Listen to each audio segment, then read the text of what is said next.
Selamat siang, Bapak semua. Kami dari beberapa media, pemilik media, terkait dengan kegiatan hari ini akan dilakukan di mana kegiatan vaksinasi di mana, kemudian dengan Bapak siapa bisa diperkenalkan satu-satu atau seperti apa? Ya, terima kasih teman-teman media semuanya bahwa syukur kepada Tuhan Yang Maha Esa, kita Dewan Pertukangan Nasional ini sudah merambah ke seluruh penjuru Nusantara ya, berkaitan dengan kepengurusan kelembagaan maupun hal-hal yang berkaitan dengan kegiatan-kegiatan. Dewan Pertukangan Nasional ini merupakan asosiasi profesi ya, yang dimana Dewan Pertukangan Nasional ini salah satu embrio yang memang melahirkan Dewan Pertukangan Nasional ini adalah kaitan dengan implementasi Undang-Undang Nomor 2 Tahun 2017 beserta turunannya Peraturan Menteri Nomor 1 Tahun 2023 yang terbaru ya, tentang jasa konstruksi, di mana di dalam poinnya itu menyatakan mengharuskan atau mewajibkan dalam pelaksanaan kegiatan konstruksi itu wajib atau harus menggunakan tenaga kerja konstruksi bersertifikat. Nah, artinya bahwa kaitan dalam hal ini Dewan Pertukangan Nasional dengan lembaga-lembaga di bawah naungan Dewan Pertukangan Nasional seperti lembaga pelatihan kerja, lembaga sertifikasi profesi LSP kami, itu semuanya dalam kerangka manpower ya, untuk penguatan SDM, di mana dalam fenomena-fenomena kemarin yang terjadi bahwa kita selalu dianatirikan, terutama di dalam undang-undang berkaitan dengan pengutamaan tenaga kerja lokal, itu kita mesti terbentur dengan persoalan kualitas SDM kita yang masih belum bersertifikat.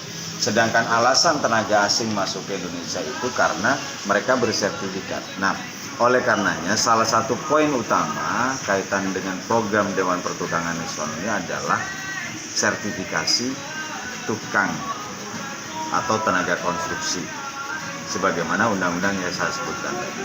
Itu yang pertama. Yang kedua, perlu kami sampaikan bahwa di dalam Dewan Pertukangan Nasional ini secara jejaring kepengurusan itu mulai dari pusat, provinsi, kabupaten, kecamatan hingga desa. Itulah jenjang kepengurusan Dewan Pertukangan Nasional. Kenapa hingga sampai ke titik desa?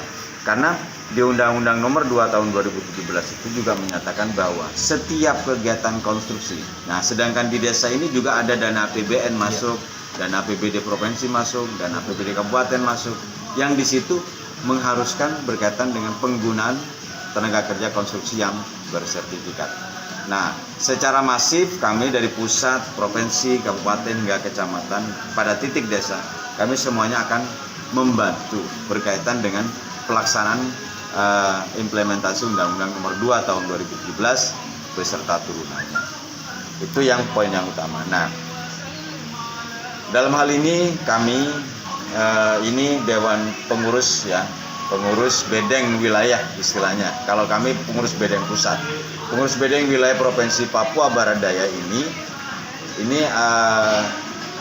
sebagai ketua ini Pak Danus, Pak Sekretaris, Pak Bendara, dan itu salah satu ketua kabupaten yakni di Kota Sorong. Nah, oleh karenanya nantinya secara masif teman-teman Dewan Pertukangan Nasional ini akan monitoring berkaitan dengan pelaksanaan konstruksi yang hal itu akan sebagaimana di Peraturan Menteri Nomor 1 Tahun 2003 itu secara mekanisme kami bukan pada titik eksekutor, tetapi kami monitoring, menyampaikan, melaporkan kepada kepala daerah setempat, dalam hal ini apakah gubernur di level provinsi atau di kabupaten, di wali kota maupun bupati. Nah, oleh karenanya nantinya laporan-laporan ini akan dieksekusi oleh kepala daerah setempat beserta jajarannya. Di dalam peraturan Menteri Nomor 1 maupun secara global di Undang-Undang Nomor 2 Tahun 2017, di situ hasil laporan monitoring teman-teman ini, pihak gubernur maupun wali kota atau bupati harus menindaklanjuti maksimal 7 kali 24 jam. Jadi laporan dari monitoring itu.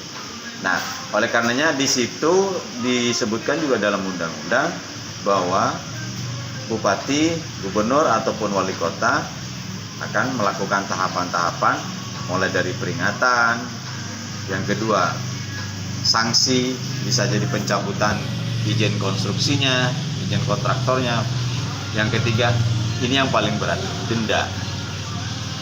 Sudah jelas di undang-undang denda. Denda ini juga bukan hanya kepada pelaksana konstruksi, tetapi juga KPA, kuasa pengguna anggaran juga kena ketika di dalam salah satu kegiatan konstruksi itu tidak menggunakan tenaga kerja bersertifikat.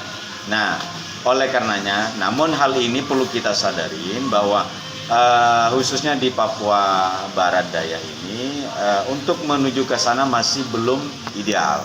Kenapa? Karena secara SDM karena memang teman-teman tukang tenaga kerja itu belum bersertifikat. Nah, oleh karenanya Dewan Pertukangan Nasional ini hadir untuk bagaimana tenaga kerja di Papua Barat maupun tenaga kerja konstruksi istilahnya ya, kalau di dalam undang-undang tukang ini bagaimana bisa bersertifikat sehingga pihak pemerintah sudah bisa menjalankan dan memberlakukan berkaitan kewajiban penggunaan tenaga kerja konstruksi yang bersertifikat. Itu yang kedua. Yang ketiga, teman-teman media sekalian, bahwa kiprah Dewan Pertukangan Nasional ini ada beberapa apresiasi dari beberapa kementerian. Yang pertama adalah Kementerian PUPR. Karena makanya kami berani menampilkan logo PUPR ini atas izin kementerian. Ini Kemnak. Nah, apresiasi Bapak Menteri, Pak Basuki, Pak Menteri PUPR, baru kali ini ada asosiasi profesi yang menangani manusianya. Kalau yang sebelumnya itu sudah banyak yang menangani tentang kontraktor. Ya, satu-satunya menangani tentang manpowernya adalah Dewan Pertukangan. Makanya dalam bentuk apresiasi beliau mengukuhkan kepengurusan pusat. Terus dilanjutkan oleh teman-teman beberapa provinsi lain itu dikukuhkan oleh Pak Gubernur, Pak Wali Kota, Pak Bupati. Nah, bisa tidak menutup kemungkinan nanti pengurus Bedeng Wilayah Papua Barat Daya ini akan dikukuhkan oleh gubernur ataupun pejabat setempat seperti itu. Nah, ini apresiasi. Nah, oleh karenanya ini embrio kelahiran Dewan Pertukangan Nasional memang dari hal itu. Yang kedua, kenapa ada Kemnaker di sini? Nah, kami ini sudah ada MOU dengan pihak Kementerian Tenaga Kerja bahwa, dan kami sempat diperkenalkan di pertemuan 4 Menteri Tenaga Kerja, yakni Menteri Tenaga Kerja Korea, Menteri Tenaga Kerja Jepang, Menteri Tenaga Kerja Australia, dan Menteri Tenaga Kerja mana satunya? Ya, Taiwan ya, sorry. Nah, itu dalam hal itu maka kami ini diperkenalkan oleh Kementerian Tenaga Kerja bahwa Kementerian Tenaga Kerja ini sudah mempunyai mitra namanya Dewan Pertukangan Nasional. Ini yang akan mensertifikasi tenaga-tenaga yang akan dikirim ke luar negeri seperti ini. Nah, satu hal contoh yang paling bisa kami sampaikan, dan ini merupakan kebanggaan untuk warga Papua Barat Daya. Semalam sudah dilaksanakan interview untuk pengiriman tenaga kerja ke Jepang. Dan syukur putri Papua Barat Daya lulus seleksi dan itu akan berangkat untuk langsung kontrak kerja dan proses pendidikan, setelah itu pemberangkatan. Luar biasa untuk Papua Barat Daya. Nah, ini salah beberapa kegiatan-kegiatan yang dilakukan oleh Dewan Pertukangan Nasional. Silakan, mungkin ada pertanyaan. Kemudian terkait dengan sertifikasi yang akan dilakukan oleh tim Bapak, apakah itu dilakukan oleh pusat atau tingkat daerah? Mekanismenya seperti apa untuk sertifikasi tukang? Berkaitan dengan sertifikasi tukang itu secara jenjang itu dilakukan oleh teman-teman. Walaupun itu penerbitan sertifikasinya itu sesuai dengan apa yang menjadi kebutuhan.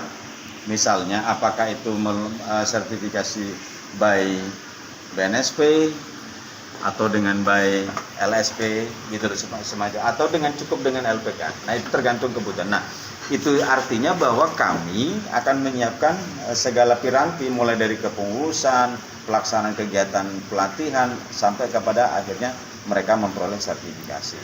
Nah, oleh karenanya kami berharap di Papua Barat Daya ini benar-benar ini secara maksimal dilakukan, karena memang ujungnya nanti untuk kepentingan masyarakat Papua Barat Daya. Kenapa? Biar tidak jadi penonton di dalam pelaksanaan konstruksi dan maupun pengembangan sumber daya manusia di Papua Barat Daya. Terkait dengan sertifikasi, apa ada penentuan kelulusan dalam sertifikasi, dalam ikut sertifikasi seperti ijazah, penentuannya ijazah, kemudian bagaimana dengan tukang yang tidak punya ijazah tapi punya keahlian, seperti apa tanggapan Bapak? Ya, standarisasi penerbitan sertifikat itu tetap harus melakukan mekanisme dan aturan yang ada. Contoh misal, jadi tidak serta-merta dong kita mengeluarkan sertifikat kepada tukang yang tidak dilatih. Ya. Makanya kita harus melakukan pelatihan, ya, pelatihan dulu, baru ada praktikum. Jadi ada praktik. Misalnya nih, subbidang pemasangan bata merah, misalnya. Itu setelah diberikan materi ada praktek bagaimana memasang bata yang benar secara struktur yang benar. Nah, dari situlah setelah mereka lulus kompetensinya, maka dikeluarkanlah sertifikasi kompetensi. Sertifikat kompetensi. Nah, kompetensi di sini menggunakan, jadi di sini lembaga penerbit sertifikasi ini secara nasional itu ada Badan Nasional Sertifikasi Profesi BNSP. Ada juga lembaga-lembaga LSP yang memang itu sudah terregister di PUPR maupun kementerian yang lain, sehingga itu punya hak untuk penerbitan berkaitan dengan kompetensi. Nah, jadi istilahnya kalau BNSP itu adalah lembaga negeri, kalau swasta ada, sama-sama diakui oleh berkaitan dengan sertifikat, sama-sama diakui seperti itu. Terkait dengan yang ketiga, terkait dengan asosiasi yang sudah ada seperti Kapensi, itu mereka kan menggunakan jasa tukang juga. Apakah itu mereka juga harus ikut aturan dengan yang ada sekarang? Kalau berkaitan dengan implementasi Undang-Undang Nomor 2 Tahun 2017 dan bagi teman-teman mitra kita ya, Gapensi dan kawan-kawan, itu juga bagian harus yang mengikuti aturan Undang-Undang Nomor 2 Tahun 2017. Nah, oleh karenanya kalau teman-teman sebelah ini baik melakukan berkaitan dengan kontraktornya, nah kami ini adalah SDM-nya, manpower-nya lah. Nah, oleh karenanya jadi bagi teman-teman asosiasi yang lain yang membutuhkan berkaitan dengan penguatan untuk para tukang, misalnya di mereka itu kan ada beberapa kontraktor yang tergabung di mereka. Nah, di dalam pelaksanaan ke depan kan tentunya membutuhkan sertifikasi kepada para tukangnya. Nah, oleh karena itu bisa melalui Dewan Pertukangan Nasional, akan kita latih, akan kita terbitkan sertifikasi seperti itu. Kemudian terkait dengan kegiatan yang program Bapak jangka pendek, kemudian jangka menengah untuk Papua Barat Daya dan jangka panjang seperti apa, Pak? Nah, langkah awal yang perlu kami ini, tentunya ini menjadi catatan bersama bahwa kami ini hadir merupakan bagian sinergi yang akan kita bangun dengan pemerintah kabupaten, pemerintah provinsi, pemerintah kota. Nah, oleh karenanya hal ini, jadi kami akan tentunya bermitra dengan pemerintah setempat, apakah itu Pemprov, Pemda Kabupaten ataupun Pemkot seperti itu. Nah, dalam hal ini paling tidak untuk jangka awal ini, program jangka pendek awal, paling tidak ada pilot project kegiatan untuk pelatihan sertifikasi ini. Nah, oleh karenanya misalnya ini sampling, nah berikutnya nanti kita coba atur kembali bagaimana penguatan berkaitan dengan masalah hal ini menjadi ranah pemerintah ya, dalam artian berkaitan dengan program keseluruhan bagaimana tentunya akan dibahas lebih lanjut oleh pemerintah provinsi. Nah, kami hadir dari pengurus pusat untuk audiensi dengan pejabat setempat di sini. Artinya bahwa kehadiran Dewan Pertukangan Nasional ini merupakan mitra. Nah, untuk kegiatan pelaksanaan Undang-Undang Nomor 2 Tahun 2017 beserta turunnya dan Undang-Undang Cipta Kerja seperti itu. Harapan ke depan Pak dari Dewan Pertukangan Nasional seperti apa? Tentunya dengan tersertifikasinya para tukang atau istilahnya di undang-undang itu disebutkan TKK, istilahnya tenaga kerja konstruksi, dengan harapan tersertifikasi semua sehingga partisipasi masyarakat Papua Barat Daya ini lebih maksimal. Jadi tidak ada alasan lain bahwa kita tidak bisa menggunakan tenaga lokal, Pak, karena di sini tidak bersertifikat. Sehingga itu tidak menjadi alasan orang baik owner project ataupun kontraktor besar masuk ke Papua Barat Daya dengan mendatangkan tukang-tukang dari luar Papua Barat. Oleh karenanya itu harapan kita bagaimana warga dan masyarakat Papua Barat Daya lebih berperan dan untuk melakukan pembangunan di provinsi sendiri seperti itu. Terakhir Pak, sudah ada berapa provinsi atau kabupaten kota yang sudah tersertifikasi? Ya, dari catatan kami, jadi dari total 27 database kami 27 juta. Se-Indonesia ini tercatat 27 juta tukang se-Indonesia. Nah, ini sudah di awal-awalnya sudah bisa kita lakukan 30% sudah tersertifikasi semua. Jadi ini terus secara masif akan ke seluruh Nusantara bagaimana ini selesai semua. Nah, oleh karenanya nanti di Papua Barat, jadi ada beberapa contoh misal Sulawesi Barat itu sudah menggelar kegiatan sertifikasi, Sulsel, banyak sih Pak, Jawa Timur, banyak. Jadi artinya kalau kita sebut satu persatu, nah kemarin terakhir itu Lampung Pak, Lampung itu sudah menggelar. Nah, oleh karenanya ini juga bagaimana di Papua Barat untuk segera untuk menyusul teman-teman yang sehingga apa? Biar sekali lagi masyarakat Papua ini biar tidak jadi penonton di pembangunan di Papua itu sendiri, di rumah sendiri lah. Nah, jangka panjang kami Pak, untuk program jangka panjang kami di Dewan Pertukangan Nasional ini, harapan kami setelah ini tersertifikasi semua para TKK ini, maka kami ada program namanya digitalisasi tukang. Digitalisasi tukang ini ibaratnya seperti orang nanti kebutuhan tukang itu tinggal hanya by digital, klik tukang datang. Ibaratnya seperti ojol. Iya, ojol lah, seperti ojol lah. Ojek online lah. Dan itu artinya bahwa secara kesejahteraan itu terjamin Pak kepada TKK, kepada tukang. Kenapa? Payment kepada mereka, pembayaran kepada mereka real time. Jadi mereka setelah bekerja langsung masuk ke rekening mereka. Kalau mungkin mohon maaf bagi teman-teman kontraktor mungkin sudah bayarannya mingguan, itu pun kalau nggak diutangin ya kan. Nah itu jadi digitalisasi tukang ini juga harapan program besar kami ke depan sehingga kesejahteraan para tukang ini juga dan para anggota dewan tukang di Dewan Pertukangan Nasional tercover BPJS, beasiswa untuk anak-anaknya, bantuan kredit buat keluarga tukang itu sendiri gitu. Ini program jangka panjang kami. Namun hal ini harus kita awali dengan penyelesaian sertifikasi tukang gitu. Seperti itu. Itu saja Pak. Saya pikir terima kasih atas wawancara hari ini. Kami juga dari media mengapresiasi apa yang dilakukan oleh Dewan Pertukangan Nasional. Semoga ke depan kita bisa bermitra untuk Luar biasa. menyebarluaskan informasi ini sehingga kesejahteraan Papua betul-betul tersentuh ke akar rumput. Ya. Nah, harapan terakhir juga kepada teman-teman media bagaimana bisa kita berkolaborasi, bermitra, dibantu teman-teman, mohon dibantu berkaitan dengan sosialisasi kepada masyarakat akan kewajiban tentang sertifikasi. Nah, tentunya di Dewan Pertukangan Nasional ini kan ada beberapa bidang-bidang, ada bidang media atau apa. Nah, nantinya secara intent nanti akan tersampaikan ke teman-teman media. Secara aktif juga akan dikomunikasikan ke teman-teman media sehingga apa? Masyarakat semua paham, tahu bagaimana tentang pelaksanaan Undang-Undang Nomor 2 Tahun 2017. Nah, untuk mewujudkan itu semua pelaksanaan undang-undang, maka hal yang paling awal dilakukan adalah sertifikasi TKK dimaksud. Demikian. Himbauan Pak, yang terakhir himbauan kepada seluruh tukang supaya bisa didengar langsung oleh tukang karena ini live. seperti apa himbauan Bapak agar mereka juga kooperatif dalam hal ini, Ya. terlibat di dalam. Silakan Pak. Nah, kepada para tukang di seluruh Papua Barat Daya, kami berharap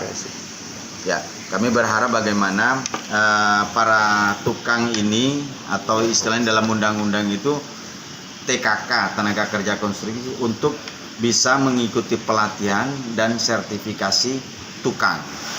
Dalam hal ini kepentingannya adalah karena ke depan secara kompetensi, secara kompetisi, secara persaingan global, itu yang digunakan adalah tukang yang bersertifikat. Nah, oleh karenanya kami berharap dengan harapan besar kepada tukang di Papua Barat Daya, dengan memiliki sertifikasi kompetensi, maka untuk peran aktif dari masyarakat Papua Barat dalam pembangunan di Papua Barat Daya sendiri itu sudah bisa tanpa alasan tidak bersertifikat. Nah, oleh karenanya sangat penting artinya sebuah sertifikasi kompetensi. Semangat Papua. Semangat, salam perkasa. Salam perkasa. Jadi salam perkasa. Salam perkasa. Salam perkasa. Siang perkasa. Siang perkasa. Malam perkasa. Perkasa. Membangun Perkasa. Nusantara.